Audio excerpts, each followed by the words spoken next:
ராஜா மாதிரி எத்தனைக்கும் ஆயிரங்காய்ச்சி பலாமரம். இந்த ஆயிரங்காய்ச்சின்னு பேர் வந்து எங்க தாத்தா காலத்திலேயே வச்சுட்டாங்க. இது கிட்டத்தட்ட 250 வருஷம் மரமா இருக்கு. ஒரு காம்புல வந்து 5 பிஞ்சு 6 பிஞ்சு விடுவோம். நாங்க கட் பண்ணி ஒரு பிஞ்சு தாங்க விடுவோம். மேலாம் கட் பண்ணி எடுத்துருவோம். என்னுடைய முக்கியமான ஸ்பெஷாலிட்டி என்னன்னா 8 நாள் சென்று பழுக்கக்கூடியது. வெளியில எடுத்து போறதுக்கு ரொம்ப சௌரியமா இருக்கும். வெளிநாட்டுக்கு போறவங்க நிறைய விரும்பி இதை கேட்கறாங்க. 1000 பலாப்பழங்களை அள்ளி அள்ளி கொடுக்கும் தேவதை. இன்னும் வருங்காலத்துல 10 வருஷமானாக 200 டன் 250 டன் ஒரு நாளைக்கு வரக்கூடிய சூழ்நிலை இருக்குது. கொத்த மரத்தில் கொத்து கொத்தா காய்த்து தள்ளும் அதிசயம்.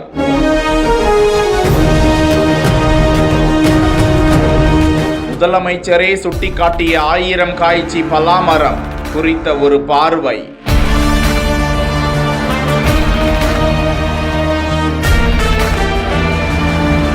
கடலூர் மாவட்டம் பன்ருட்டி மாளிகம்பட்டு கிராமத்தில் நீண்ட காலமாக பலா தோட்டம் அமைத்து பராமரித்து வருபவர் விவசாயி ராமசாமி. 75 வயது நிரம்பி இருக்கும் ராமசாமியின் மூதாதையர்கள் பல தலைமுறைகளாகவே பராமரித்து வந்ததாக கூறப்படும் இந்த பழமையான பலா மரத்திற்கு 1000 காய்ச்சி மரம் என்ற அடைமொழி சூட்டப்பட்டிருக்கிறது. ஆம், அந்த மரம் மிக பழமையானதாக, மிக பெரியதாக அடர்ந்து விரிந்து காணப்படுகிறது. மரத்தின் அடிப்பாகத்தில் இருந்து மேல்புற கிளைகள் அனைத்திலும் சுமார் 1000 பலாப்பழங்களுடன் பலாப்பழ மரங்களின் ராஜா போன்று அந்த மரம் காட்சியளிக்கும் நிலையில் தனது தோட்டத்தில் இருந்து டன் கணக்கில் பலாப்பழங்கள் உற்பத்தி ஆவதாகவும் அதனை உள்ளூர் மற்றும் வெளியூர் வியாபாரிகளுக்கு விற்பனை செய்து வரும் நிலையில் தமிழக அரசிடம் அவர் ஒரு கோரிக்கை விடுத்திருக்கிறார். தங்களது பலாப்பழங்களை மதிப்பு கூட்டப்பட்ட பொருட்களாக மாற்றி விற்பனை செய்யும் நிறுவனங்கள், ஏற்றுமதி நிறுவனங்கள், வெளிநாடு நிறுவனங்களுடன் இணைத்து வியாபாரத்தை விருத்தி செய்ய உதவிட வேண்டும் என ராமசாமி கோரிக்கை விடுத்திருக்கிறார். கிட்டத்தட்ட ஒரு 7 கிலோமீட்டர்ல இருக்கும். 150 அடியில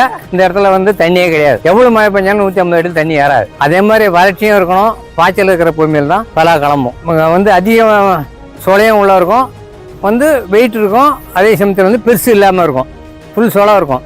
அதனால் கொஞ்சம் விரும்பி கேட்குறாங்க. இங்கே நிறைய சமைச்சு சாப்பிட்றவங்களும் உள்ளூரில் நிறையா இந்த வயசானவங்களாம் அதிகமாக வந்து கேட்பாங்க. இதில் பண்ணிகிட்டு இருக்கோம்.